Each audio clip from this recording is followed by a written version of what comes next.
Good morning बच्चों। तो start करें हम लोग आज 21 नंबर चैप्टर जिसका नाम है राज की रजपालिका।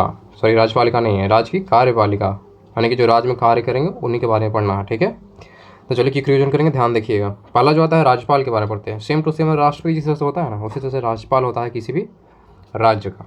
ठीक है, तो राजपाल का जो जिक्र किया गया कहाँ, तो भाग 6 में जिक्र किया गया है। भाग 6 में क्या बोला गया, राज शासन के लिए प्रावधान किए गए। जो राज शासन व्यवस्था है उसका जिक्र कहाँ किया गया, भाग 6 में किया गया।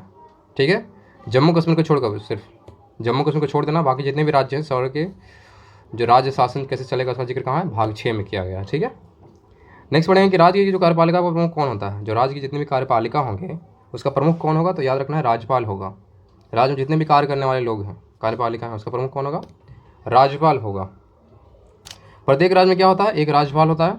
ठीक है, लेकिन ये फिक्स नहीं है, ऐसा भी हो सकता है कि 2-3 राज्यों का भी राज्यपाल सिर्फ एक हो। क्या लिखा हो, एक ही राज्यपाल क्या हो सकता है, 2 या 2 से अधिक राज्यों का राज्यपाल हो सकता है। ठीक है, जनरली क्या होता है प्रत्येक राज्य में सिंगल होते हैं, लेकिन क्या हो सकता है कि 2 राज्य को मिला के एक राज्यपाल बना दिया जाए। 2 राज्यों के लिए कंट्रोल कौन करे, एक राज्यपाल कंट्रोल करेगा। ठीक है, अब पढ़ते हैं योग्यता के बारे में पढ़ते हैं। आपने भाग तो पढ़ लिया, भाग 6 में इसका जिक्र है। अब पढ़ते हैं योग्यता क्या होनी चाहिए राज्यपाल बनने के लिए। पहला योग्यता क्या लगता है आपको, भारत का नागरिक होना चाहिए, ऑब्वियस है क्या, तो भारत का नागरिक होना चाहिए। और दूसरा याद रखना 35 वर्ष का उम्र कितना होना चाहिए, 35 वर्ष। तीसरा क्या होगा, को किसी भी लाभ के पद पे ना हो, यानी कि ऐसे पद पे ना हो जहाँ से वो पैसा कमा रहा है, प्रॉफिट कमा रहा है। ठीक है, 4th नंबर ये होना चाहिए कि राज्य का जो विधानसभा है उसके सदस्य चुनने योग्य होना चाहिए, यानी कि ऐसा लोग होना चाहिए जिसको हम विधानसभा का सदस्य बना सकते हैं, ऐसा योग्यता होना चाहिए उसके पास, तभी जाके इसको बना सकते हैं राज्यपाल। किसी भी राज्य का राज्यपाल बनने की क्या योग्यता होनी चाहिए, विधानसभा का जो सदस्य चुन होता है उसके जैसा योग्यता होना चाहिए। ठीक है, ये था हमारा 4 पॉइंट्स। नेक्स्ट पढ़ते हैं जो राज्यपाल की नियुक्ति कौन करेगा। तो राज्यपाल की नियुक्ति डायरेक्ट आएगा सेंट्रल से। सेंट्रल से कौन, यानी कि राष्ट्रपति करेंगे। ठीक है, राष्ट्रपति द्वारा किया जाएगा। कितने साल के लिए किया जाएगा, 5 वर्षों के लिए किया जाएगा। ठीक है, इसका देखो जो जिक्र किया गया, जो राष्ट्रपति इनको जो पद धारण करवाते हैं उसका जिक्र कहाँ पे है, अनुच्छेद नंबर 156 में दिया गया है। यानी कि राज्यपाल की नियुक्ति के बारे में अगर रहेगा, या राज्यपाल का जो पद क्या बोलते हैं, पद ग्रहण करने की जो अगर बात रहेगा, तो अनुच्छेद नंबर 156(1) में जिक्र है। और उसके जस्ट एक स्टेप आगे बढ़ जाना है। 156(2) में क्या दिया हुआ है, राज्यपाल को हटाने की बात की गई, पद त्याग की बात की गई है। यानी कि वो आप चाहते हैं कि हम रेजिग्नेशन दें, यानी कि रिटायरमेंट होना चाहते हैं। तो सबका जिक्र कहाँ है, 156(2) में है। 156(1) में क्या है, नियुक्ति है। 156(2) में क्या है, प्रत्याग है, यानी कि रिटायरमेंट के बारे में जिक्र है। तो दोनों आर्टिकल आपको याद होनी चाहिए। ठीक है, नेक्स्ट पढ़ते हैं। नेक्स्ट में बोल क्या रहा है बच्चों, ध्यान रखिएगा। 2 या 2 से अधिक राज्यों का एक ही राज्यपाल हो तो उसका वेतन क्या देंगे भाई, डबल देंगे। ऐसा नहीं है, ऐसा बिल्कुल नहीं है कि 2 राज्यपाल के 2 राज्य का है, 3 राज्य का अगर एक ही राज्यपाल तो 3-3 गुना वेतन कमाएगा, ऐसा नहीं है। ये राष्ट्रपति डिसाइड करेंगे कितना % उसको दिया जाए। जो अनुपात रहेगा, मान लो कुछ एक राज्य से उसको 60% पेमेंट मिल रहा है, दूसरे राज्य से उसको हो सकता है 40% पेमेंट मिले। ठीक है, हो सकता है किसी राज्य से उसको 80% मिल रहा था, किसी से 20% मिले।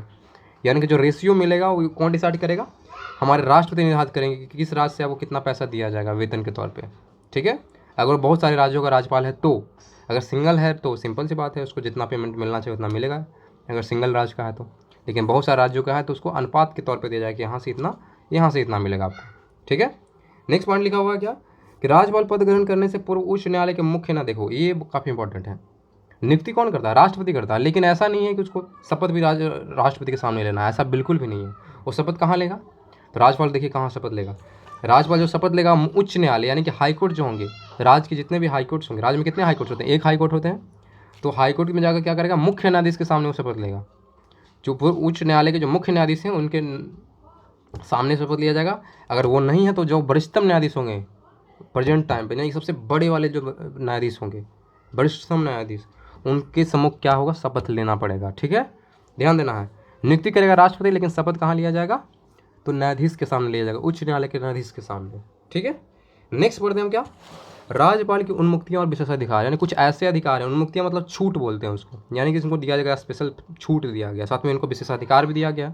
ठीक है, तो देखते हैं कौन कौन से अधिकार हैं भाई और कौन कौन से छूट दिए गए। पहला जो दिया बोल रहा है क्या, कि वह अपने पद की शक्तियों का प्रयोग एवं कर्तव्यों के पालन के लिए किसी भी न्यायालय के प्रति उत्तरदायी नहीं होता है। देखो, न्यायालय के सामने वो शपथ जरूर लेंगे, लेकिन ऐसा नहीं है कि उनको न्यायालय के प्रति उत्तरदायी होना, यानी कि जो भी करेंगे हम न्यायालय को रिपोर्ट देंगे, ऐसा बिल्कुल नहीं है। जो मेरा मन करेगा वो करेंगे, न्यायालय के प्रति उत्तरदायी होना हमको जरूरी नहीं है अगर हम राज्यपाल हैं तो ये बात ध्यान में रखना।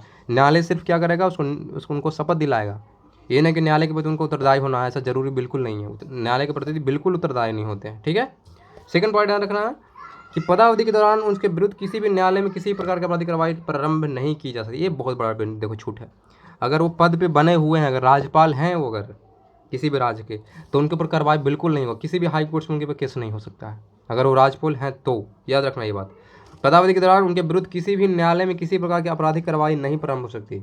कोई भी कार्रवाई उन पर नहीं हो सकता, किसी भी न्यायालय में नहीं हो सकता जब तक वो राज्यपाल हैं।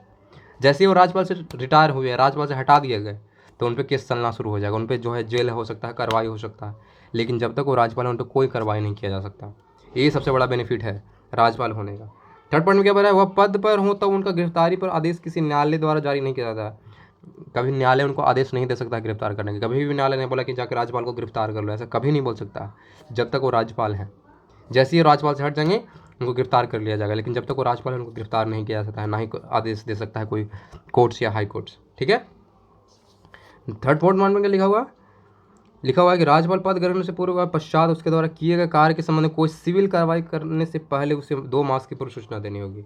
देखो अब ऐसा तो है कि पद ग्रहण से पहले उनको गिरफ्तार कर लिया जाए, ऐसा भी तो हो सकता है। विपक्ष वाले प्लान बनाते हैं भाई उनको बदनाम करने का, ये भी तो हो सकता है, लेकिन ऐसा नहीं है। राज्यपाल को पद ग्रहण के पहले आप नहीं कर सकते, उनको कम से कम 2 महीना पहले आपको सूचित करना होगा कि हम आपको गिरफ्तार करना चाहते हैं, आपको हम गिरफ्तार करें या नहीं। ठीक है, तो कम से कम 2 माह पूर्व करना होगा, पहले नहीं। ठीक है, पद ग्रहण से पहले और पद ग्रहण के बाद भी नहीं। अगर पद ग्रहण कर लिए हैं उसके बाद भी उनको नहीं कर सकते, 2 महीने कम से कम उनको टाइम देना होगा गिरफ्तार करने के लिए। ठीक है, या कोई कार्रवाई करना होगा, सिविल कार्रवाई, तो 2 महीने कम से कम टाइम देना होगा। ये था उनका विशेष छूट जो मिलना चाहिए, मिला।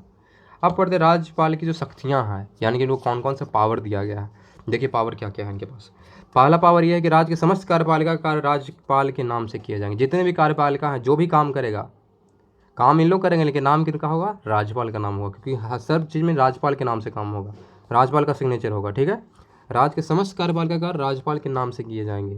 जैसे क्या होता है, हम कुछ भी खरीद रहे हैं तो अपने पिताजी के नाम पे, या आप खरीद रहे हो या कुछ भी खरीद रहे हैं किसी और के नाम पे खरीद रहे हैं, तो उसी तरह से यहाँ भी होता है, राज्यपाल के नाम से सारे काम किए जाते हैं। ठीक है, दूसरा पॉइंट याद रखना है, राज्यपाल मुख्यमंत्री को तथा मुख्यमंत्री सलाह से मंत्रिपरिषद सदस्यों को नियुक्ति करता है। राज्यपाल किसका नियुक्ति करेगा, तो मुख्यमंत्री का नियुक्ति कौन करता है, तो राज्यपाल करता है। देखता है, राज्यपाल शपथ दिलाता है। ठीक है, तो कौन नियुक्ति कर रहा है, तो राज्यपाल ही मुख्यमंत्री को नियुक्त करेगा।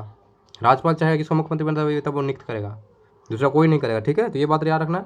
साथ में जो मंत्रिपरिषद होंगे, मंत्रिपरिषद की भी नियुक्ति कौन करेगा, राज्यपाल ही करेगा, लेकिन मुख्यमंत्री की सलाह से, बिना मुख्यमंत्री की सलाह से नहीं, क्योंकि मुख्यमंत्री को ही काम करना है मंत्रिपरिषद के साथ, है कि नहीं। मुख्यमंत्री और मंत्रिपरिषद मिलकर ही राज्य को संभालेगा, है कि नहीं। तो मुख्यमंत्री चाहेगा क्या कि हम अच्छे अच्छे मंत्रिपरिषद को चुने, तो इसलिए क्या होता है, राज्यपाल सजेशन लेगा मुख्यमंत्री से किसको किसको आपको चुनना है, चुनिए। ठीक है, तो ये बात है, राज्यपाल चुनेगा मुख्यमंत्री को, साथ में मंत्रिपरिषद को, लेकिन मुख्यमंत्री की सलाह पे। नेक्स्ट पॉइंट पढ़ते हैं। इसमें बोल रहा है क्या कि राज्य के उच्च अधिकारी, जैसे कि महाधिवक्ता हो गया, किसी भी राज्य का महाधिवक्ता, राज्य के लोक सेवा आयोग के अध्यक्ष और सदस्यों की नियुक्ति कौन करता है, राज्यपाल ही करेगा। मुख्यमंत्री का भी करेगा, और जितने भी उच्च अधिकारी हैं उसका भी नियुक्ति कौन करेगा, हमारा राज्यपाल ही करेगा, क्योंकि सारा काम राज्यपाल के पास है भाई। सोच लो, राज्यपाल क्या लिखा हो, राज्य लोक सेवा के सदस्यों को नहीं हटा सकते। ये काफ़ी बड़ा झटका है। जो राज्य लोक सेवा आयोग है या राज्य लोक सेवा के जो सदस्य हैं उनका, उसका नियुक्ति राज्यपाल नहीं करेगा। ये डायरेक्ट सेंट्रल वाला पॉइंट आ जाता है। जो राज्य लोक सेवा के सदस्य को हटा नहीं सकता है, वो राज्यपाल नहीं हटा सकता, बिल्कुल नहीं हटा सकता, नहीं चाह सकता, चाहेगा भी नहीं हटाएगा। अगर हटाना होगा तो कौन कर हटाएगा, उच्चतम न्यायालय के प्रतिवेदन पर कुछ निहरताओं के होने पर राष्ट्रपति द्वारा हटाए जाएंगे। याद रखना है, अनुच्छेद नंबर 317 में जिक्र है। 317 आपको दिमाग में रखना है कि राज्यपाल किसको नहीं हटा सकता है। राज्य में ऐसा कौन व्यक्ति है जिसको नहीं हटा सकता है राज्यपाल, तो किसको नहीं हटा सकता है, तो राज्य लोक सेवा के सदस्य को नहीं हटा सकता है। राज्य लोक सेवा के सदस्य को राज्यपाल छू भी नहीं सकता है। उसको डायरेक्ट कौन कंट्रोल करेंगे, राष्ट्रपति करेंगे, लेकिन किसके सहायता से, उच्चतम न्यायालय के सजेशन पे, प्रतिवेदन पे। अगर उच्चतम न्यायालय बोल रहा है कि आदमी बहुत खराब है, सदस्य हैं जो बहुत खराब हैं, तब जाकर राष्ट्रपति क्या कर सकता है, हटा सकता है, ऐसे नहीं। अनुच्छेद नंबर 317 में ये बात जिक्र है, तो ध्यान देना है, राज्यपाल कुछ नहीं करेगा। बाकी राज्य लोक सेवा के सदस्य हैं, फिर भी राज्य का ही मैटर है, फिर भी राज्यपाल कुछ नहीं करेगा। ठीक है, नेक्स्ट पॉइंट पढ़ते हैं। राज्य तो क्या है नेक्स्ट पावर भाई, तो नेक्स्ट पावर में लिखा हुआ है कि राज्य के उच्च न्यायालय में न्यायाधीशों की नियुक्ति के संबंध में राष्ट्रपति को परामर्श देता है। ये सिर्फ परामर्श देगा कि जो उच्च न्यायालय है उसमें किसको किसको न्यायाधीश बनाना चाहिए, कि कौन कौन अच्छा है, कौन कौन खराब है, ये बोला गया है। किसमें, 217 में बोला गया। अनुच्छेद नंबर 217(1) में क्या बोला गया है कि जो राज्यपाल हमारा होंगे, राज्य के जो उच्च न्यायाधीश चुनना होगा, मुख्य जो उच्च न्यायालय उसके न्यायाधीश को अगर चुनना है तो सजेशन देगा, सिर्फ राष्ट्रपति क्या करेगा, परामर्श करेगा कि सर इसको चुनिए ना सर, ये अच्छे हैं सर। ठीक है, तो सिर्फ सजेशन देगा, चुनेगा नहीं। चुनेगा कौन, तो राष्ट्रपति चुनेंगे। ठीक है, नेक्स्ट पॉइंट पढ़ते हैं, क्या लिखा हुआ, रिक्त अधिकार क्या है भाई, नेक्स्ट अधिकार है राज्यपाल का अधिकार है कि राज्य के प्रशासन का संबंध में मुख्यमंत्री से सूचना प्राप्त करे, मुख्यमंत्री से रिपोर्ट लेगा कि क्या आप कर रहे हो प्रशासन में, राज्य का प्रशासन कैसे इतना खराब कैसे है भाई, ये सब राज्यपाल पूछेगा। राज्यपाल के पास ये अधिकार है कि मुख्यमंत्री से क्या ले, सारा सूचना ले कि कैसा चल रहा है राज्य। ठीक है, राष्ट्र प्रशासन के समय राज्यपाल केंद्र सरकार के अभिकर्ता के रूप में राज्य का प्रशासन संभालता है। उस समय कौन बन जाता है, केंद्र सरकार का अभिकर्ता बन जाता है। जैसे ही राष्ट्रपति शासन लागू हुआ, राष्ट्रपति शासन मतलब समझते हो क्या, मुख्यमंत्री को जीरो हो गया, मुख्यमंत्री को कोई काम नहीं, मुख्यमंत्री है ही नहीं। डायरेक्ट कौन कंट्रोल करेगा, मुख्यमंत्री की जगह सीधे आ जाएगा राज्यपाल आ जाएगा। अब राज्यपाल ने पूरे को कंट्रोल कर लिया पूरे राज्य को, तो उसी को बोलते हैं क्या, राष्ट्रपति शासन।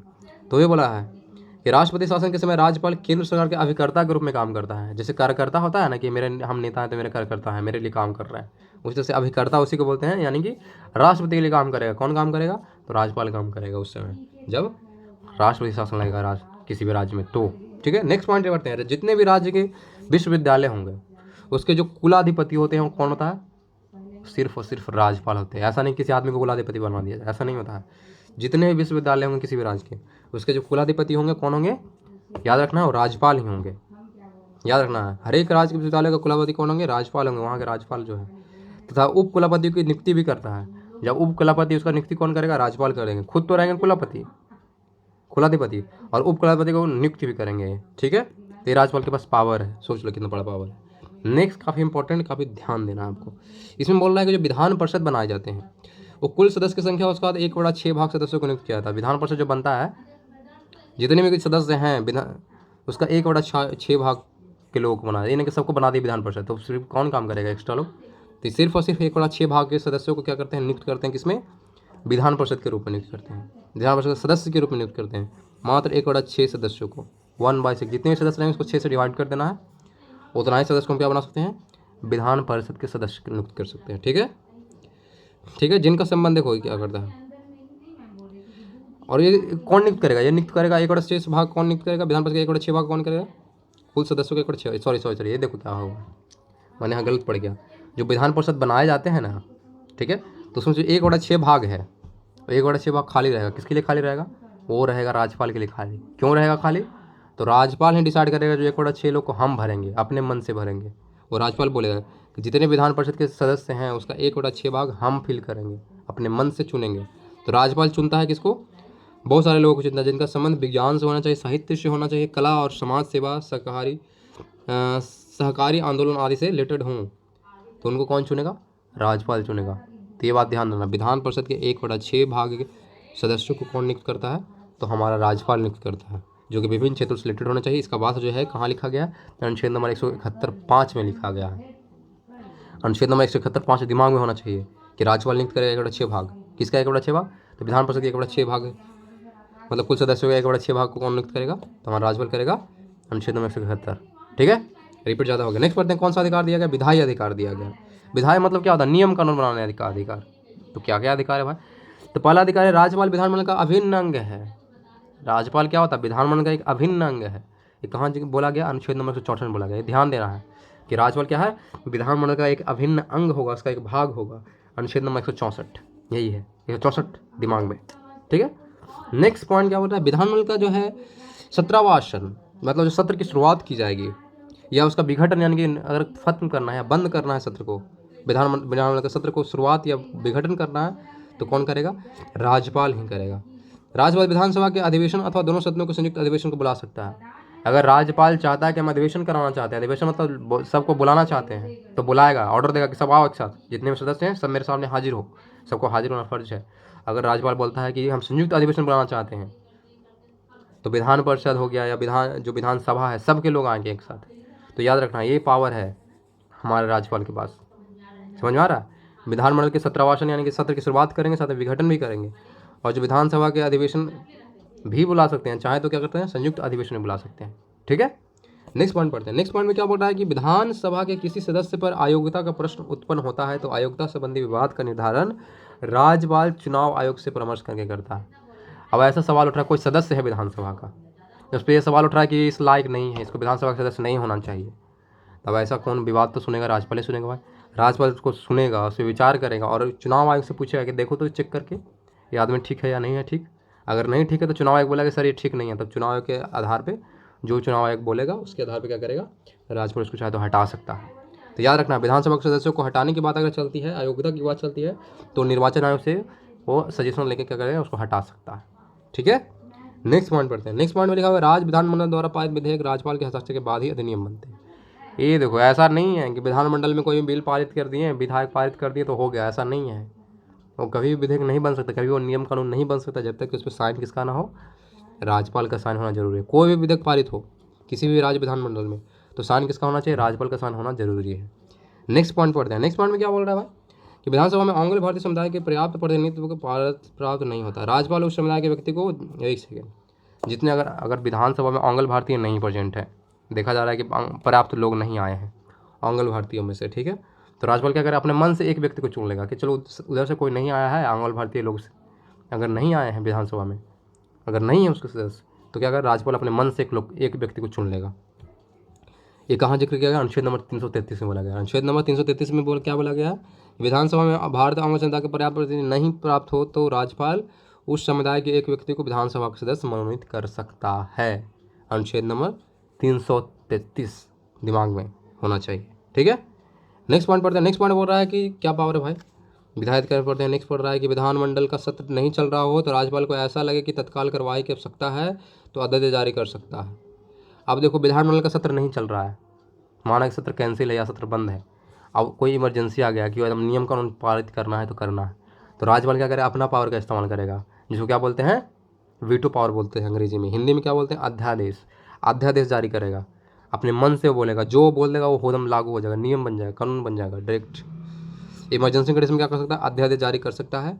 और ये अध्यादेश जो है 6 सप्ताह के अंदर विधानमंडल के द्वारा क्या करना पड़ेगा, स्वीकार करना पड़ेगा। नहीं करता है तो जो अध्यादेश जारी किया गया वो अपने आप कैंसिल हो जाएगा।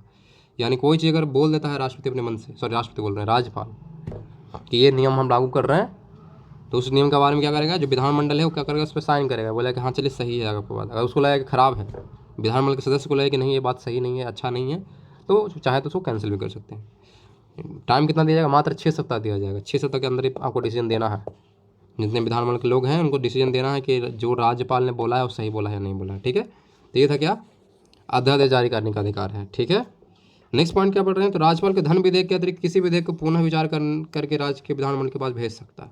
देखो, राज्यपाल के पास ये पावर नहीं है कि धन विधेयक के बारे में कुछ बोल दे। धन विधेयक एकदम सर्वोपरि है। धन विधेयक के बारे में राज्यपाल चूंचा भी नहीं करेगा, कुछ से कुछ नहीं बोल सकता उसके बारे में, उसके विरुद्ध में तो कुछ बोलेगा भी नहीं, जो आएगा साइन करके भेज देगा। धन विधेयक के बारे में राज्यपाल के पास कोई पावर नहीं है। लेकिन इसके अलावा कोई भी विधेयक अगर आता है तो राज्यपाल क्या देगा, सजेशन देगा, फिर से उसको कहाँ भेजेगा, विधानमंडल में भेजेगा। राज्य का जो विधानमंडल उसको बाद भेजेगा, सर यहाँ पे चेंज कर दो।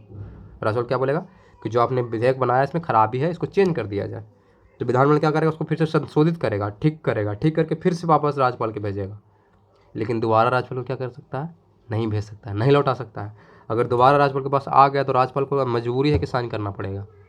समझ में आया, ये बहुत बड़ा डिस्टर्बिंग है। देखो देख क्या है यहाँ पे, बहुत बड़ा पावर तो नहीं मान सकते हैं लेकिन है। राज्यपाल को क्या, धन विधेयक के प्रति कुछ नहीं करेगा, ये तो दिमाग में है। धन विधेयक में कुछ नहीं करना है, आया चुपचाप साइन कीजिए भेजिए। धन विधेयक में कोई छेड़छाड़ संशोधन कुछ नहीं।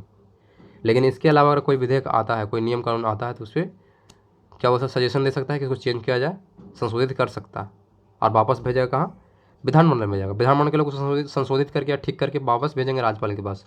लेकिन जब दोबारा आ जाएगा राज्यपाल के पास तो तीसरा बार ये नहीं भेज सकता, रिटायरमेंट नहीं कर सकता। दोबारा अगर आता है राज्यपाल के पास तो राज्यपाल को मजबूरी है कि साइन करना है तो करना है, उसको पारित करना है तो करना है, बस ये दिमाग में रखो।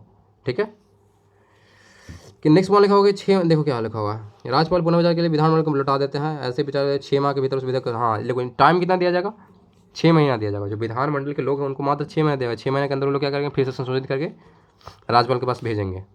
6 माह के भीतर उस विधेयक पर पुनर्विचार करेगा, उसे पुनः पारित किया जाएगा। विधेयक राष्ट्रपति को पुनः प्राप्त किया जाएगा, किंतु इस पर राष्ट्रपति के लिए अनुमति देना अनिवार्य नहीं है। देखो एक और विधेयक की बात चल रही है यहाँ पे, राष्ट्रपति के आरक्षित विधेयक अगर कोई रहता है, मतलब राष्ट्रपति से रिलेटेड अगर कोई विधेयक है, यानी कि जो राज्य के विधानमंडल है वो चाहता है कि हम राष्ट्रपति से काम करवाना चाहते हैं। विधेयक किस लिए आता है, कोई काम के लिए आता है कि नहीं, तब कोई राज्य चाहता है कि हम राष्ट्रपति से काम करवाना चाहते हैं, यानी कि राष्ट्रपति के से रिलेटेड अगर कोई विधेयक है तो डायरेक्ट राष्ट्रपति के पास नहीं जाता है, वो किसके पास जाएगा, राज्यपाल के पास जाएगा। तो राज्यपाल क्या करेगा,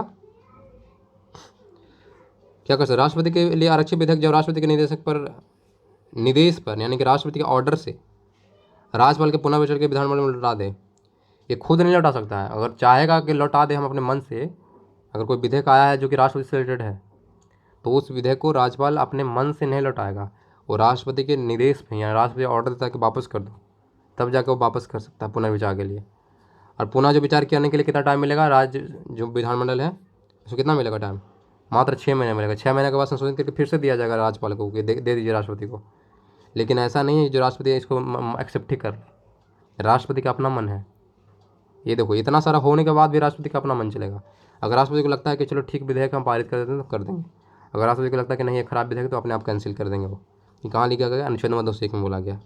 ठीक है, तो एक बार ध्यान से देखने पढ़ ले रहे इसको फिर से। ठीक है, ध्यान दीजिएगा। राष्ट्रपति के लिए आरक्षित विधेयक जब राष्ट्रपति के निर्देश व राज्यपाल पुनः विचार के लिए विधानमंडल को लौटा दे, तो ऐसे लौटाए जाने पर विधानमंडल 6 माह के भीतर उस विधेयक पर पुनः विचार करेगा और उसे पुनः पारित किया जाता है। तो विधेयक राष्ट्रपति को पुनः प्रस्तुत किया जाएगा, यानी कि राष्ट्रपति को दिखाया जाएगा, किंतु इस पर राष्ट्रपति के लिए अनुमति देना अनिवार्य नहीं है। अनुच्छेद नंबर 201। समझ में आया? इतना लंबा प्रोसेस था, अनिवार्य नहीं है लेकिन फिर भी। ठीक है, नेक्स्ट पढ़ते हैं। नेक्स्ट पढ़ेंगे क्या, राज्यपाल किसी विधेयक को राष्ट्रपति के विचार के लिए आरक्षित रख सकता है। अगर राज्यपाल का मन है कि चलो हमसे नहीं हो रहा है, हम अपने राष्ट्रपति से दिखवाएंगे, तो क्या कर सकता है, राष्ट्रपति के विचार के लिए क्या कर सकता है, आरक्षित रख सकता है। और जो आरक्षित विधेयक, आरक्षित मतलब स्टोर में रख दिया, समझ लीजिए, बात मान के चलो कोई चीज़ है उसको स्टोर में रख दिया, किसके लिए रख दिया भाई, तो राष्ट्रपति के लिए रख दिया हम। और राष्ट्रपति से रिलेटेड होगा, चाहे हमको ऐसा मन लग रहा है कि हमसे नहीं हो पाएगा, राष्ट्रपति से हम सजेशन लेकर करेंगे, तो उसी को बोलते हैं क्या, आरक्षित विधेयक बोल देंगे। किसी विधेयक को राष्ट्रपति के विचार के लिए आरक्षित रख सकता है। यह विधेयक, आरक्षित विधेयक तभी प्रभावी होगा राष्ट्रपति से अनुमति प्रदान करेगा, तो यानी कि बिना राष्ट्रपति की अनुमति के भी नहीं रख सकते आप, ये भी प्रॉब्लम है। चाहे ऐसे तो क्या होगा, फिर राज्यपाल सब विधेयक को रखना शुरू कर देगा राष्ट्रपति के लिए, ऐसा है नहीं हो जा रहेगा तो, है कि नहीं।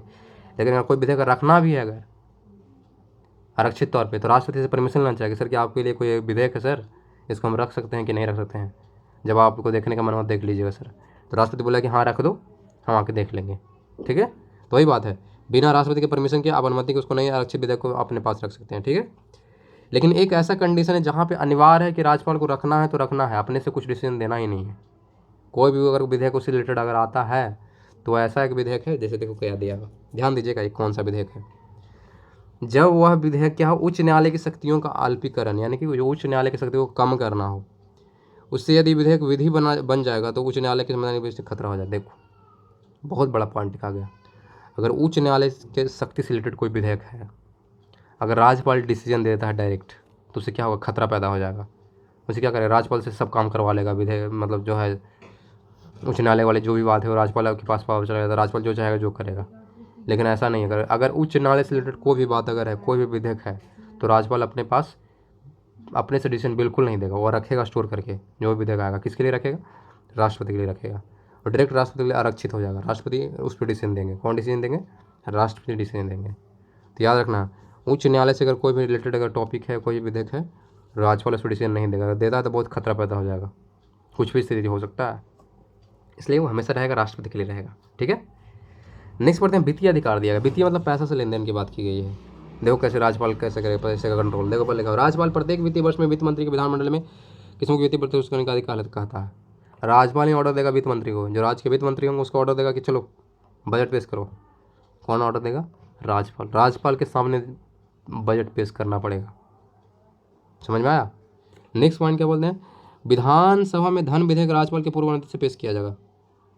राज्यपाल की पूर्व अनुमति से ही पेश किया जाएगा। कोई धन विधेयक आता भी है, भले इसमें राज्यपाल कुछ नहीं कर सकता है, ना इसमें संशोधन कर सकता है, ना इसको रोक सकता है, कुछ नहीं कर सकता है राज्यपाल, लेकिन अनुमति तो दे सकता है, बिना अनुमति के नहीं आएगा, इसलिए पूर्व अनुमति लिया जाता है। फॉर्मेलिटी है एक तरह से, ये मान लो कि राज्यपाल के ऊपर क्या कहता है, पूर्व अनुमति लिया जाता है कि सर हम धन विधेयक ला रहे हैं, ला सकते हैं या नहीं, तो राज्यपाल को देना ही है, हाँ बोलेगा ही, ना तो कोई बोलेगा ही नहीं, है कि नहीं। तो धन विधेयक राज्यपाल के पूर्व अनुमति से ही पेश किया जाता है, ये पावर हो गया। और क्या पावर है भाई, अब देखो क्या लिखा हुआ, ऐसा कोई विधेयक जो राज्य के संचित निधि को खर्च करने से हो, हाँ ये बड़ा इंपॉर्टेंट है। अब जो राज्य का खजाना है उसको खाली करने की बात आ रही है, कुछ ऐसा विधेयक है जिसमें बहुत खर्चा है, जो हमारा संचित निधि उससे अगर खर्च हो रहा है, अगर उससे रिलेटेड है, तो राज्यपाल उस पर क्या बनेगा, सजेशन जरूरी है। तो खर्च निकालने की व्यवस्था करता है, तो उस समय विधानमंडल द्वारा पारित नहीं किया जा सकता, विधानमंडल कुछ नहीं करेगा उससे रिलेटेड पारित करने के लिए, जब तक कि राज्यपाल से क्या हो, संतुष्टि न कर ले, जब तक कि राज्यपाल से चेक न कर ले कि सही में पैसा की ज़रूरत है या नहीं। कोई विधेयक जो क्या है हमारा संचित निधि से पैसा निकालने की बात कर रहा हो, जो हमारा राज्य के पैसा है उससे निकालने की बात कर रहा हो, तो कोई भी मंत्रिमंडल अपने मन से, जो विधानमंडल है अपने मन से क्या कर सकता है, नहीं कर सकता है, विधेयक ला सकता है। उसके लिए राज्यपाल की संतुष्टि करना आवश्यक है। राज्यपाल जांच करेगा, उसके बाद ही वो विधेयक पारित होगा। ठीक है। नेक्स्ट पॉइंट, राज्यपाल की संतुष्टि के बिना अनुदान की किसी मांग को विधानमंडल में सम्मुख नहीं रखा जाए। अनुदान मतलब सब्सिडी देने की बात की जाएगी। सब्सिडी देने की बात भी अगर आ गई तो राज्यपाल से अनुमति लेना जरूरी है। ये नहीं कि गए विधानमंडल में पारित कर दे कोई विधेयक, ऐसा नहीं होता है। अगर विधानमंडल में विधेयक पारित भी करना है तो राज्यपाल से आपको अनुमति लेना पड़ेगा कि सर हम अनुदान देने के लिए विधेयक ला रहे हैं, तभी जाके आप क्या कर सकते हैं, विधानमंडल में क्या कर सकते हैं, उसको सम्मुख पारित कर सकते हैं। बिना राज्यपाल के बात नहीं बनेगी, यानी कि सारा पैसा के लेन देन राज्यपाल के हाथ में है, सोच लो। नेक्स्ट पढ़ते हैं, न्यायिक अधिकार भी है। न्याय करने का अधिकार भी, देखो कैसे अधिकार है।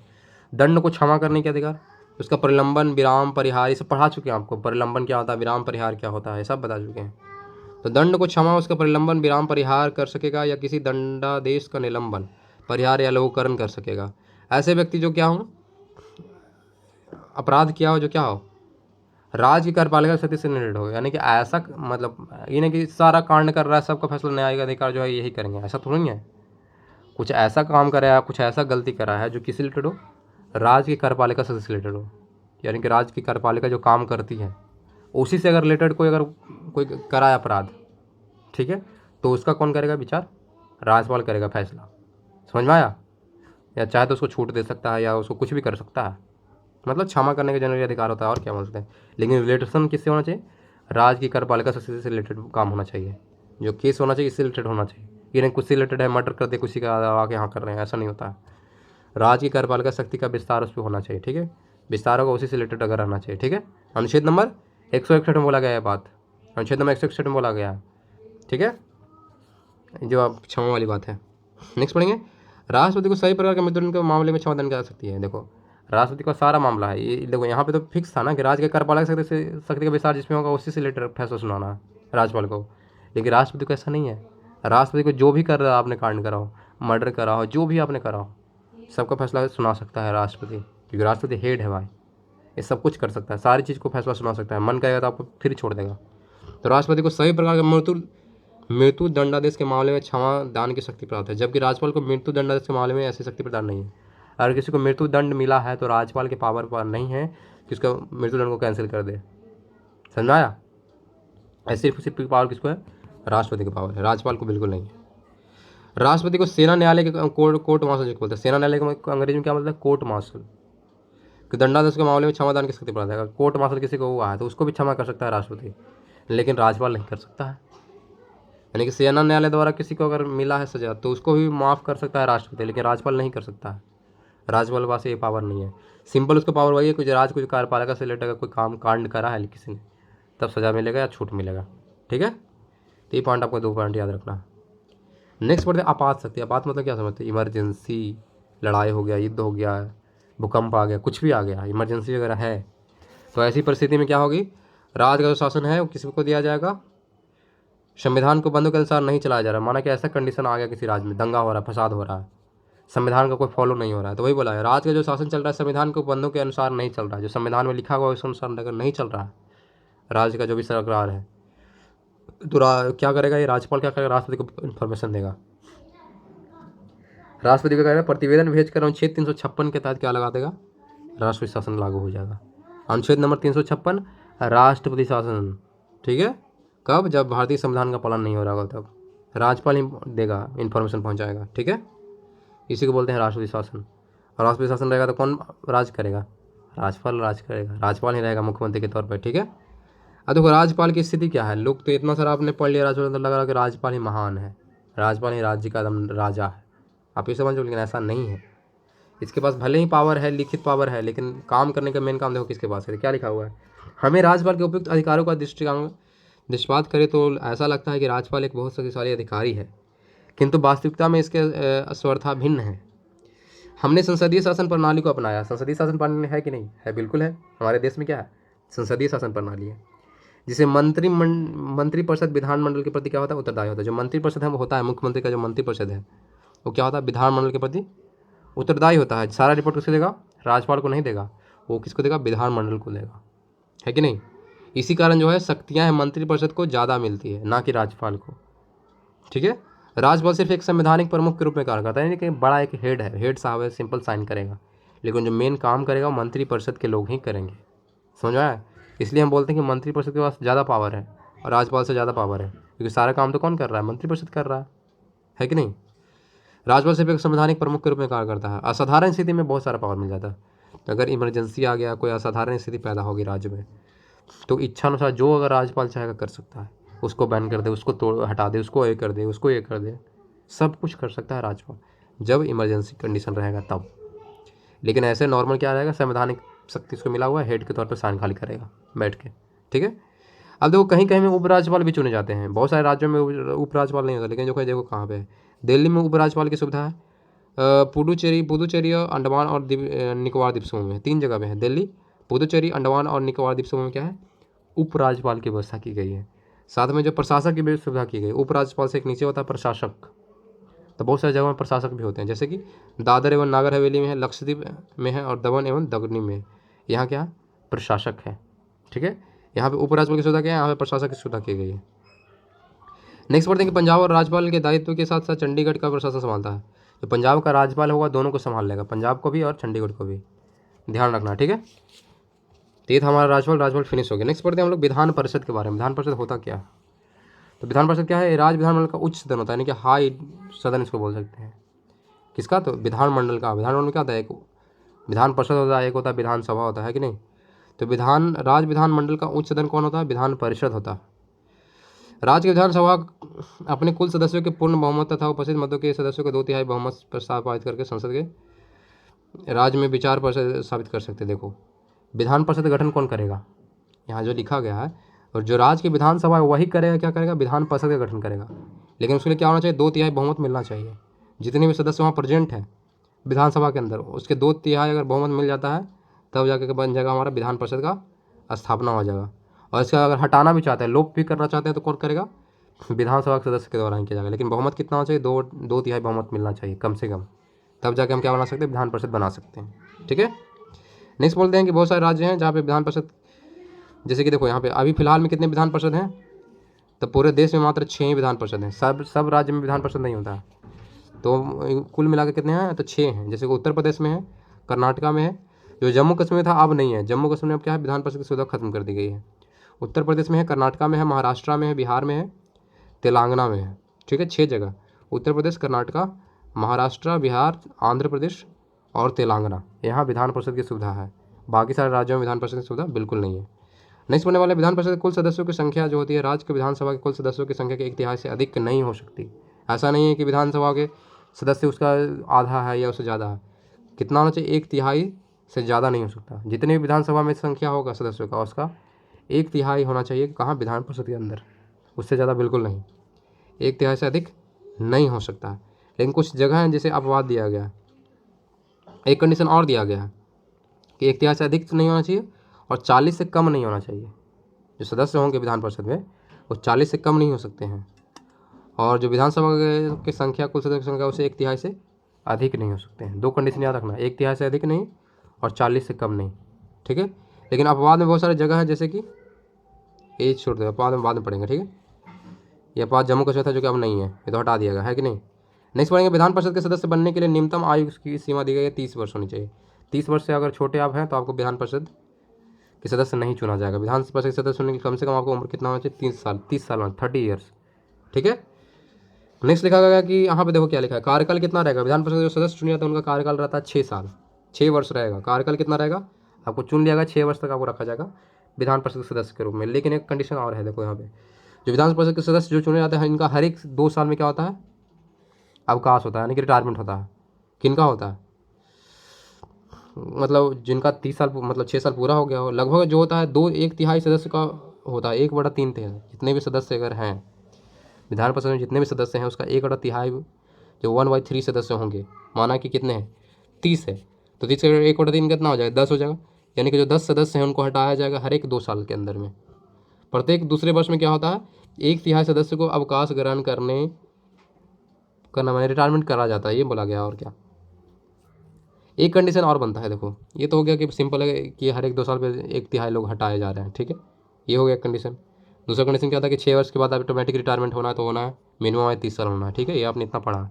एक कंडीशन देखो क्या है, काफ़ी इंपॉर्टेंट, ध्यान दीजिएगा।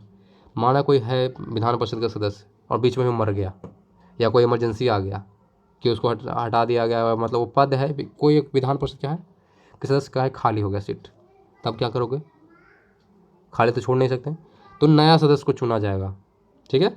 एक नया सदस्य आएगा विधान परिषद के सदस्य के रूप में, जो मर चुका है उसके जगह पे, या जो नहीं है उसके जगह पे, जो खाली स्थान इस पर आएगा एक आदमी। लेकिन ऐसा नहीं को आया तो फिर से वो 6 साल तक राज करेगा, नहीं, जो पुराना वाला था जितना साल वो राज कर लिया, जो बचा हुआ जो साल रहेगा उतना ही करेगा वो, ठीक है। यानी 6 वर्ष में माना कि जो पुराना वाला था सदस्य, वो माना कि 5 साल तक राज किया, मतलब 5 साल तक काम किया और वो फिर मर गया, तो 1 साल तो बाकी रह गया उसका। तो जो नया वाला आएगा सिर्फ 1 साल ही करेगा ड्यूटी, समझ आया। ये नहीं कि आ के फिर से 6 साल तक खींच दिया, ऐसा नहीं होता है। अगर कोई मृत्यु हो जाता है, कोई सदस्य का त्यागपत्र दे देता है, ठीक है, तो उस कंडीशन में क्या होगा, जो नया सदस्य आएगा उसका जो निर्वाचन होगा वो शेष अवधि के लिए होगा, ना कि पूरे सत्र के लिए होगा।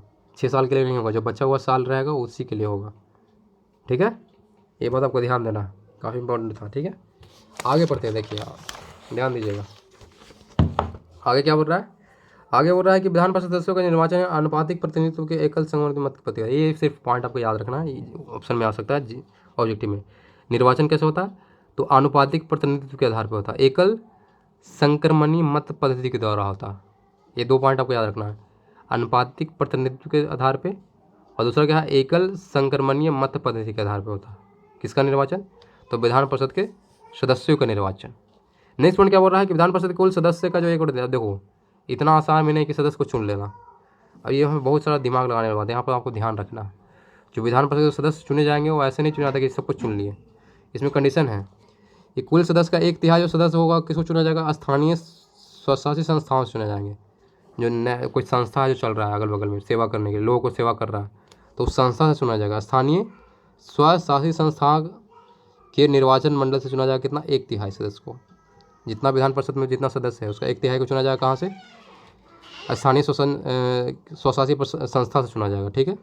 दूसरा है 1/3 सदस्य चुना कहाँ से जाएगा, उसको चुना जाएगा कि राज्य के विधानसभा के सदस्य के रूप में, जो राज्य के विधानसभा के जो लोग हैं उसी में से 1/3 को चुन लिया जाएगा। दूसरा ये हो गया। तीसरा कंडीशन क्या बनता है, 1/12 जो सदस्य होंगे जो स्नातक कर चुके हों, कम से कम 3 वर्ष पूर्व पहले कर चुके हैं स्नातक, उनको चुना जाएगा। कम से कम स्नातक होना चाहिए, ठीक है, वो भी 3 साल पहले। तो 1/12 सदस्य को वहाँ से चुन लिया गया। 1/12 सदस्य और बचा, तो उनको कहाँ से चुना जाएगा, अध्यापक होंगे, वो भी कहाँ होना चाहिए, कम से कम 3 साल उनका क्या होना चाहिए, माध्यमिक पाठशाला में पढ़ा चुके हो, यानी कि 3 साल का एक्सपीरियंस होना चाहिए। तो उन अध्यापकों को चुना जाएगा 1/12 सदस्य के रूप में, ठीक है। तो ये थे हमारे विधान परिषद के कुल सदस्य, जिनको जहाँ जहाँ से चुना जाना था। पहला ध्यान देना है, 1/3 कहाँ से था, जो स्थानीय रहेगा संस्था वहाँ से चुना जाएगा।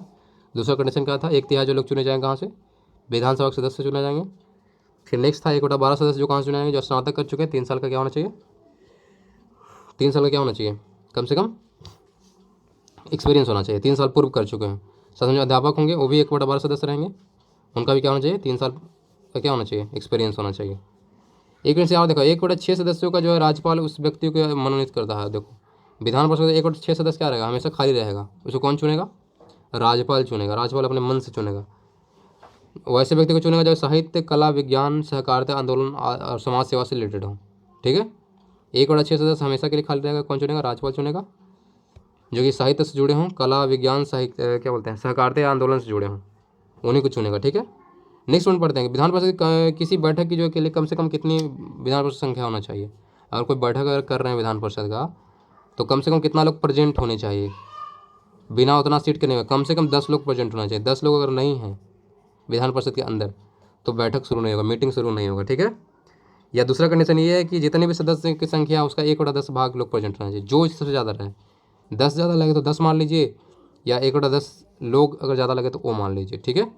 माना कि 30 लोग हैं तो 30 से 1/10 निकालें तो कितना होगा, मात्र 3 लोग होगा, यानी कम से कम क्या होना चाहिए, 3 लोग उस विधान परिषद में होने चाहिए, तब क्या होगा, बैठक शुरू होगा। तो एक कंडीशन या तो 10 लोग रहें, या तो कुल सदस्यों के 1/10 लोग प्रेजेंट रहें, तब जाके क्या होगा, बैठक शुरू होगा। नेक्स्ट पॉइंट पढ़ते हैं, क्या बताया, विधान परिषद अपने सदस्यों में 2 क्रम से सभापति और उपसभापति चुनता है। विधान परिषद ही चुनेगा। विधान परिषद जो सदस्य हैं वही अपने में चुनाव कर लेंगे और सभापति को चुनेंगे, साथ में उप सभापति को चुनेंगे। ऐसा नहीं कि जो बाहर के लोग आके चुनेंगे या बाहर के जो सभापति बना जाएगा। जो सदस्य बने हैं उसी सदस्य में से एक को चुन दिया जाएगा, सभापति बना दिया जाएगा, एक को बना दिया जाएगा उप सभापति बना दिया जाएगा। सिंपल, सब आपस में चुनाव करके चुन लेंगे। ठीक है। नेक्स्ट पॉइंट पढ़ते हैं कि सभापति और उप सभापति विधानमंडल द्वारा निर्धारित वेतन भत्ते प्राप्त हैं। लेकिन वेतन कौन देगा? वेतन भी कौन डिसाइड करेगा? विधानमंडल द्वारा डिसाइड किया जाता है। विधान परिषद के द्वारा नहीं डिसाइड होगा, विधानमंडल के द्वारा डिसाइड होगा कि कितना वेतन मिलना चाहिए सभापति और उप सभापति को। कौन डिसाइड करेगा? तो विधानमंडल के द्वारा किया जाएगा। विधानमंडल के सदस्य लोग विचार बनाएंगे कितना पेमेंट मिलना चाहिए। ठीक है। नेक्स्ट पॉइंट पढ़ते हैं सभापति उप सभापति के संबंधित कर। देखो अब त्यागपत्र की बात आती है। जैसे राष्ट्रपति देता है उपराष्ट्रपति को, उपराष्ट्रपति देता है राष्ट्रपति को, सेम टू सेम यहाँ भी है। सभापति देगा उप सभापति को, उप सभापति देगा सभापति को, सभापति उप सभापति देगा, उप सभापति सभापति को त्यागपत्र दे सकता है। अतः परिषद के सदस्यों के में क्या लिखा हुआ? अपशब्द की स्थिति किया जाता है। देखो एक कंडीशन और है, एक तो हो गया त्यागपत्र दे के हट गया, अपने आप खुद ब खुद दे दिया, रेजिग्नेशन हट गया, चाहे 6 साल पूरा हो जाता तो हट गया। ठीक है, एक कंडीशन हो सकता है। दूसरा कंडीशन ये हो सकता है कि उसको हटाया जाए, माना कोई गलती कर दिया, अपशब्द कर दिया, यानी कोई कांड कर दिया, संविधान का उन्होंने पालन नहीं किया, तोड़ दिया नियम कानून, तो उनको क्या करेगा? हटाया जाएगा। किसके द्वारा हटाया जाएगा? परिषद के सदस्यों के द्वारा हटाया जाएगा। विधान परिषद के लोग वही अपने आपस में सजेशन करेंगे, आपस में चुनाव करेंगे कि हटा दिया जाए, सामने वाला व्यक्ति ठीक नहीं है, इसको हटाना चाहिए। लेकिन कंडीशन क्या है? हटाने से पहले 14 दिन पहले उनको ऑर्डर देना पड़ेगा। जिसको हम हटाना चाह रहे हैं उसको पता होना चाहिए 14 दिन पहले कि हमको हटाने वाला है। ये नहीं कि आज हटाने का मन किया उसको हटा दिया, ऐसा थोड़ी होता है। 14 दिन पूर्व क्या करना होगा? सूचना देना आवश्यक है। अगर सभापति या उप सभापति को हटाना है तो आपको 14 दिन पहले उनको सूचना दिया जाएगा कि हम आपको हटाना चाह रहे हैं। कौन सूचना देगा? तो विधान परिषद के सदस्य लोग देंगे। ठीक है। नेक्स्ट पढ़ते हैं विधानसभा के बारे में। ये तो हम विधान परिषद के बारे में इतना सारा लंबा पढ़ लिया। अब विधानसभा क्या है भाई, जिसके बारे में बहुत सारा भी पढ़ रहे थे। ठीक है। विधानसभा में पढ़ा, विधानसभा का कार्यकाल आप याद रखना है, यहाँ 5 वर्ष होगा। विधान परिषद का 6 था, लेकिन विधानसभा कितना होगा? 5 साल होगा। और राज्यपाल को यह अधिकार है कि वो इसके पूर्व भी उसको विधायित करता है। राज्यपाल के पास ये पावर क्या है कि विधानसभा का जो कार्यकाल 5 साल है उससे कम पे भी वो हटा सकता है, उससे पूर्व भी क्या कर सकता है? विघटित कर सकता है, हटा सकता है। विधानसभा को अगर हटाना चाहे सदस्य को तो राज्यपाल अपने मन से हटा सकता है 5 साल पूरा होने से पहले। पहला कंडीशन तो ये दिया हुआ राज्यपाल का पावर, देख रहा है। नेक्स्ट देखते हैं क्या बच्चों, यहाँ पर है कि विधानसभा के सत्रवासन यानी प्रोगेशन के आदेश राज्यपाल के द्वारा किया जाए, यानी सत्र की शुरुआत करना है। विधानसभा के जो सत्र की शुरुआत की जाएगी वो बिना राज्यपाल के परमिशन के नहीं हो सकता है, तो राज्यपाल के द्वारा ही दिए जाते हैं। जो आदेश दिया जाए राज्यपाल को अगर शुरू किया जाए तो शुरू होगा विधानसभा के सत्र। ठीक है। नेक्स्ट पढ़ेंगे विधानसभा में निर्वाचित होने के लिए न्यूनतम आयु कितनी होनी चाहिए? तो विधानसभा का सदस्य बनना चाहते हैं मिनिमम उम्र 25 आना चाहिए, 25 से नीचे आपको नहीं चुना जाएगा। विधान परिषद के लिए कितना था? 30 साल था, लेकिन वही अगर विधानसभा के चुनने आपको चुनना है, अगर नियुक्त होना है तो कम से कम आपको 25 साल होना चाहिए उम्र, मिनिमम 25 साल। अब देखो क्या है, प्रत्येक राज्य में विधानसभा में कम से कम 60 लोग होते हैं। अगर विधानसभा अगर किसी राज्य में है, जो कि जनरली सभी राज्य में होता है, तो कम से कम क्या होना है? 60 लोग होने चाहिए। और अधिक से अधिक कितने लोग हो सकते हैं? 500 लोग।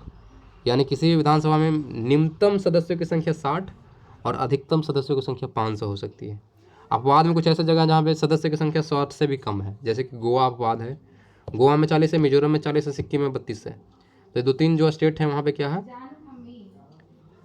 क्या बोलते हैं, सदस्यों की संख्या 60 से कम, यानी कि 40 लगभग है, 60 से कम है, ये अपवाद था। ठीक है। ये जिक्र जो करा गया है कि 371 में तहत विशेष, हाँ ये देखो ये 40 जो कम है क्यों है? ये विशेष राज्य का दर्जा दिया गया इसी कारण ऐसा, नहीं तो नहीं होता। न्यूनतम तो 60 होना ही है, लेकिन विशेष राज्य का दर्जा मिलने के कारण यहाँ क्या है, 60 से कम हम रख सकते हैं। जो विशेष राज्य की दर्जा वाली बात जो बोली गई है अनुच्छेद नंबर 371 में बोली गई है, याद रखना। अनुच्छेद नंबर 371 विशेष राज्य के दर्जा से रिलेटेड है। अनुच्छेद नंबर 371 विशेष राज्य के दर्जा देकर यह व्यवस्था किया गया है, याद रखना, विशेष राज्य की दर्जा 371 दिमाग में। नेक्स्ट पॉइंट पढ़ते हैं। विधानसभा की जनसंख्या के आधार पर अनुसूचित जातियों और जनजातियों के स्थानों का आरक्षण किया जाता है। विधानसभा जो बैठक होगा उसमें क्या होगा, जनसंख्या के आधार पर। अगर पता दिखने में लग रहा है क्या बोलते हैं, अनुसूचित जाति और अनुसूचित जनजाति के लोग से बहुत कम लोग आए हैं, ठीक है, पहले जनसंख्या देखेंगे। जनसंख्या के आधार पर क्या कर सकते हैं हम, अनुसूचित जातियों और अनुसूचित जनजातियों के लिए क्या कर सकते हैं, स्थानों का आरक्षण किया जाता है, यानी कि उनके लिए सीट रिजर्व रहेगा कि जो अनुसूचित जनजाति या जाति से आते हैं वहाँ के विधानसभा के सदस्य नियुक्त हो सकते हैं, उनके लिए स्पेशल सीट रहेगा खाली। ये कहाँ बोला गया, अनुच्छेद नंबर 332 में बोला गया है, ठीक है, अनुच्छेद नंबर 332 में बोला गया है। विधानसभा में सीट आरक्षित किया गया है 2 लोगों के लिए, अनुसूचित जातियों के लिए, अनुसूचित जनजातियों के लिए, अनुच्छेद नंबर 332। नेक्स्ट पॉइंट पढ़ते हैं। विधानसभा की अध्यक्षता करने के लिए एक अध्यक्ष का चुनाव का अधिकार सदन को प्राप्त है। यानी कि विधानसभा का अगर अध्यक्ष चुना तो ऐसा नहीं है कि वहाँ के लोग ही चुन लेंगे। ये कौन चुनेगा? इस सदन चुनेगा। विधानसभा के अध्यक्ष जो बनाएगा कौन बनाएगा? सदन को प्राप्त किया गया। सदन ही क्या करेगा? चुनाव करके क्या बनाएगा? विधानसभा के अध्यक्ष को बनाएगा। बिना चुनाव के नहीं होगा। ठीक है, कौन डिसाइड करेगा? तो सदन डिसाइड करेगा किसको अध्यक्ष बनाना। नेक्स्ट पॉइंट पढ़ते हैं, बोलता है कि विधानसभा अध्यक्ष सदन के मतदाता नहीं कर सकता। देखो, अगर विधानसभा अध्यक्ष आप बन चुके हैं तो सदन के अंदर आप क्या करते हैं? वोटिंग नहीं कर सकते हैं। आपको वोट देने का अधिकार बिल्कुल नहीं है। कोई भी टॉपिक अगर विधेयक पारित हो रहा है तो उसमें क्या कर सकते हैं? वोटिंग नहीं कर सकते। लेकिन एक कंडीशन है जहाँ पे आप वोटिंग कर सकते हो, जब आपका क्या हो? निर्णायक मत देना हो। माना कि दोनों विपक्षी भी और जो पक्ष का लोग है दोनों का जो है वोट अगर बराबर आ गया तो उस कंडीशन में सिर्फ आप क्या करते हैं? वोट दे सकते हैं। उसी को बोलते हैं निर्णायक मत। तो सिर्फ और सिर्फ क्या आपको देने का हक है? तो निर्णायक मत देने का हक है। बाकी आप ऐसे नॉर्मल मत आप नहीं दे सकते अगर विधानसभा का अध्यक्ष है तो। ठीक है, नेक्स्ट वन पढ़ते हैं। जब किसी अध्यक्ष को उसके पद से हटाने की प्रस्ताव रखा जाता है, माना कोई अध्यक्ष है उसको हटाने की बात चल रही है, तो उस समय वो क्या करेगा? बैठकों की अध्यक्षता बिल्कुल नहीं करेगा। और सोचो कि हम उसके अध्यक्ष हैं, माना किसी विधानसभा के हम अध्यक्ष हैं और मेरा हटाने की बात चल रही है, तो हमको अच्छा लगेगा? बिल्कुल अच्छा नहीं लगेगा। हमको अच्छा नहीं लगता, क्या बोलेंगे कि बैठक को रद्द कराया जाए, क्योंकि मेरे पास पावर है, फुल पावर है। तो हम क्या करेंगे? बैठक को रद्द करा देंगे जब मेरा हटाने की बात चलेगी। तो इसी कारण से ऐसा किया गया कि अगर उसको हटाने की बात चल रही है, विधानसभा के अध्यक्ष को हटाने की बात चल रही है, तो उस समय जो विधानसभा का अध्यक्ष वो अध्यक्षता नहीं करेंगे, कोई और आके अध्यक्ष बनेंगे। पुराने वाला अध्यक्ष को हटा के साइड में बना दिया जाएगा, नॉर्मल रखा जाएगा। ठीक है, ये बात दिमाग में रखना है।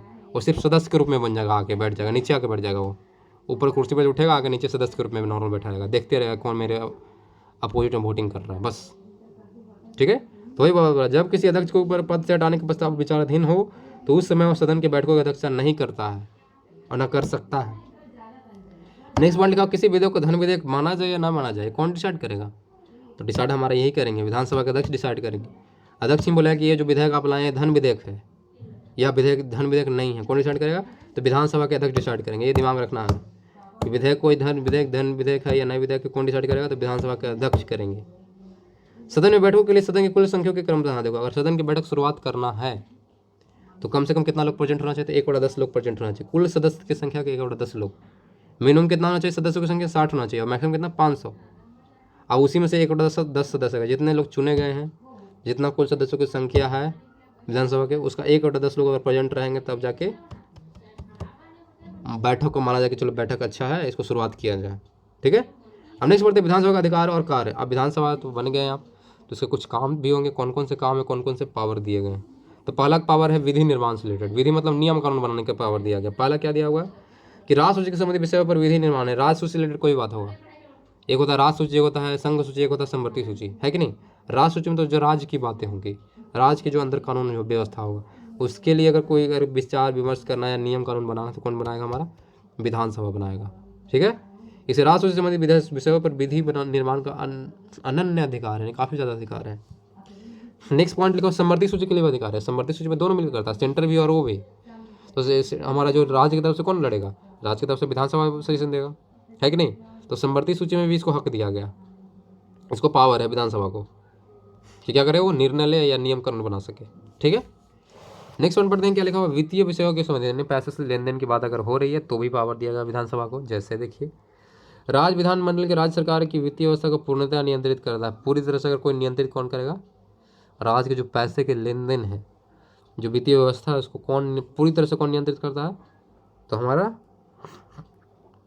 विधानसभा नियंत्रित करता है। विधानसभा डिसाइड करे कहाँ हम पैसा खर्च करना चाहते हैं, कहाँ नहीं करना चाहते हैं। ठीक है, नेक्स्ट पॉइंट पढ़ें, कोई भी धन विधेयक प्रारंभ में विधान परिषद में प्रस्तुत नहीं किया जाता। देखो, विधान परिषद बनने से पहले पढ़े थे, विधानसभा से पहले क्या हम लोग पढ़े थे? विधान परिषद पढ़े थे।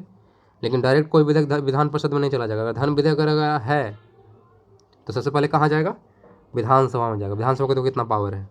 अगर कोई भी धन विधेयक तो पहले जाएगा विधानसभा में, विधानसभा बात करेगा तब वो जाएगा कहाँ पे? विधान परिषद में। और वो भी देखो क्या होना है, ये भी लफड़ा छूटेंगे। देखो ध्यान से, विधान परिषद का कोई पावर नहीं। देखो कैसे, विधानसभा में कोई बिल आया, धन विधेयक आया, ठीक है, विधानसभा ने पारित कर दिया, ठीक है, उसको भेज दिया कहाँ? विधान परिषद के पास। अब विधान परिषद क्या करेगा? उसमें वो सिर्फ सजेशन दे सकता है, संशोधन बिल्कुल नहीं, कोई भी चेंजेस नहीं कर सकता है विधान परिषद। विधान परिषद सिर्फ क्या करेगा? उसमें सजेशन देगा कि सर ऐसा थोड़ा चेंज कर दीजिए सर, ठीक है, लेकिन बदल नहीं सकता है वो। और सजेशन दिया तो विधानसभा का मन करेगा तो मानेगा, नहीं मन करेगा तो नहीं मानेगा। सारा पावर किसके पास? विधानसभा के पास। लेकिन जो दिया जाता है, देखो ये जो विधान परिषद का भेजा जाता है 14 दिन का टाइम दिया जाता है विधान परिषद को, 14 दिन का दिया जाता है कि आप बोलिए कुछ चेंज कराना चाहते हैं या नहीं कराना चाहते हैं। कितना दिन का टाइम देगा? मात्र 14 दिन का टाइम देगा। कौन देगा टाइम? विधानसभा टाइम देगा। किसको टाइम देगा? तो विधान परिषद को टाइम देगा। मात्र 14 दिन। 14 दिन अगर पूरा गया तो अपने आप वो नियम बन जाएगा। अपने आप क्या बन जाएगा? वो धन विधेयक पारित हो जाएगा। कोई ज़रूरत नहीं है आपको। जैसे 14 दिन बीता, अगले दिन क्या हो जाएगा? पारित। याद रखना है, ध्यान रखना है कि नहीं। क्या हो जाएगा? 14 दिन के भीतर विधानसभा को लौटाना पड़ता है और स्तुतियाँ दे सकती है लेकिन अस्वीकार कर सकती है। देखो सारा पावर है, सजेशन दे सकता है लेकिन ये चाहे तो अस्वीकार कर सकता है। 14 दिन के अंदर अगर नहीं होता है कुछ तो सिंपली धन विधेयक पारित हो जाएगा बस। ठीक है। नेक्स्ट पावर क्या बोल रहा है? विधानसभा द्वारा पारित किए जाने के 14 दिन के बाद विधेयक दोनों सदनों के पारित समझ लिया जाता है। वो तो अभी पढ़ा चुके हैं। लेकिन राज्यपाल को उसके ऊपर सहमति देता है। ये आपने नहीं पढ़ा था। हम इसमें क्या है, राज्यपाल सिर्फ सहमति देगा कि हाँ चलो जो आपने विधेयक लाया धन विधेयक सही है, इसमें हम साइन कर रहे हैं। तो राज्यपाल क्या करेगा? सिर्फ साइन करेगा, मतलब उसको क्या करेगा? सहमति देगा। सहमति देनी पड़ती है, पढ़ना ही है। कोई धन विधेयक तो थोड़ी मना कर सकता है, सिंपल साइन करके दे देगा। नेक्स्ट पढ़ते हैं, कार्यपालिका पर नियंत्रण करने का अधिकार है। विधानसभा के पास इतने पावर है। देखो कार्यपालिका पर क्या कर सकता है? नियंत्रण कर सकता है। कार्यपालिका मतलब जो काम करने वाले लोग हैं। मंत्रिपरिषद समूह ही काम करता है। जनरली कौन काम करता है? मंत्रिपरिषद जो बनाया जाता है वही जनरली सारे काम करते हैं राज्य का, है कि नहीं। कोई शिक्षा मंत्री, कोई स्वास्थ्य मंत्री, है कि नहीं राज्य का। तो वही बोल रहा है मंत्रिपरिषद समूह सामूहिक रूप से किसके प्रति उत्तरदायी होगा? तो विधानसभा के प्रति उत्तरदायी होगा। विधानसभा को रिपोर्ट देगा कि सर हमने इतना काम करा है, सर वो बोला है सर हम इतने काम कर रहे हैं सर। तो सारा रिपोर्ट किसको देगा? विधानसभा को देगा। यानी कि विधानसभा के प्रति उत्तरदायी कौन होता है? मंत्रिपरिषद उत्तरदायी होता है। किसके प्रति? तो विधानसभा के प्रति। जब कभी मंत्रिपरिषद के विरुद्ध अविश्वास प्रस्ताव पारित होता है, ये देखो बड़ा डेंजर चीज़ है। इसको बोलते हैं एक के चक्कर में पूरा गया। यही मान के चलो, दिमाग में ही बिठा लेना। अगर मंत्रिपरिषद है उसमें तो बहुत सारे सदस्य होते हैं कि नहीं, एक लोग थोड़ी होता है। मंत्रिपरिषद में जितने भी सदस्य किसी उसमें से किसी एक पे अगर चल रहा है क्या, आप विश्वास प्रस्ताव पारित हो गया या कुछ ऐसा आ गया कि उसको हटाने की बात आ गई, अगर एक सदस्य को भी अगर आप हटा देते हैं मंत्रिपरिषद के, तो पूरा का पूरा मंत्रिपरिषद डूब जाएगा। यानी वो मंत्रिपरिषद कहलाएगा नहीं, अपने आप से वो क्या हो जाएगा? मंत्रिपरिषद क्या होगा? पूरे मंत्रिपरिषद को त्याग देना पड़ेगा। अगर किसी एक व्यक्ति पे भी अविश्वास प्रस्ताव आ गया तो, या अविश्वास चल रहा हो तो पूरा का पूरा मंत्रिपरिषद खत्म, सिर्फ एक व्यक्ति के कारण। सोच लो, पूरे मंत्रिपरिषद को त्याग पत्र देगा, फिर से नया मंत्रिपरिषद बनाया जाएगा। समझ में आया? नंबर 4 में क्या लिखा हुआ है? संवैधानिक संशोधन के बारे में बोल रहा है। अगर संवैधानिक संशोधन से रिलेटेड बात है तो भी इसके पास पावर दो। कैसे? संघीय स्वरूप को प्रभावित करने के लिए, यानी कि जो स्वरूप है जो कि हमारा सेंट्रल से रिलेटेड है, संघीय स्वरूप को प्रभावित करने वाला अगर कोई संवैधानिक संशोधन विधेयक संसद के दोनों सदनों द्वारा पारित हो जाता है और आधे से अधिक राज्यों के विधान द्वारा मंडल पुष्ट हो आवश्यक है। हाँ, ये बोल रहा है कि संसद के दोनों सदन के पास तो पारित कर दिया, ठीक है मान लिया, लेकिन ऐसा नहीं कि संसद के अगर दोनों सदन अगर पारित कर तो पारित हो जाएगा, ऐसा नहीं है। उसके अलावा क्या होना चाहिए? आधे से अधिक राज्यों के विधानमंडलों द्वारा उसकी पुष्टि होना चाहिए। विधानमंडल के पास इतना पावर है, सोच लो। विधानमंडल क्या करेगा? उसको पुष्टि करेगा तो ही जाके पारित होगा। तो आधे से अधिक राज्यों के क्या होने चाहिए? विधानमंडल द्वारा उसकी पुष्टि आवश्यक है अगर संविधान संशोधन करना है तो। दोनों सदन के सदस्य द्वारा तो पारित किए ही जाएंगे, माना पारित कर भी दिया तो फिर लास्ट में क्या होगा? आधे से अधिक राज्यों के विधानमंडल द्वारा क्या होना? पुष्टि होना मांगता है कि नहीं। 5वां क्या पावर है? तो 5वां है निर्वाचन संबंधी अधिकार दिया गया। किसको दिया गया भाई? तो हम लोग पढ़ रहे हैं क्या? विधानसभा पढ़ रहे हैं, तो विधानसभा को पावर दिया गया। देखो कैसे? राष्ट्रपति के निर्वाचन में जितना मताधिकार संसद को दोनों सदनों के पास है, संसद के दोनों सदस्य चुनते हैं कि नहीं राष्ट्रपति को, तो जितना संसद के दोनों सदनों के पास पावर है, सेम टू सेम पावर किसके पास होगा? राज्य के विधानसभा के पास पावर होगा, सेम टू सेम पावर। ठीक है। राष्ट्रपति के चुनाव में तीनों को पावर दिया गया, संसद के दोनों सदनों को भी दिया गया, साथ में विधानसभा के निर्वाचित सदस्यों को भी ये पावर दिया गया। ये सदस्य भी क्या कर सकते हैं? वोटिंग कर सकते हैं। विधानसभा के निर्वाचित सदस्य को भी ये सेम टू सेम पावर दिया गया है। नेक्स्ट पढ़ते हैं, आखिरी पॉइंट पे पढ़ते हैं मुख्यमंत्री के बारे में। मुख्यमंत्री को नियुक्त कौन करेगा? अभी पढ़ा चुके थे। तो राज्यपाल नियुक्त करेगा। राज्यपाल क्या करता है? मुख्यमंत्री की नियुक्ति करता है, वो भी शपथ दिलाता है कि नहीं।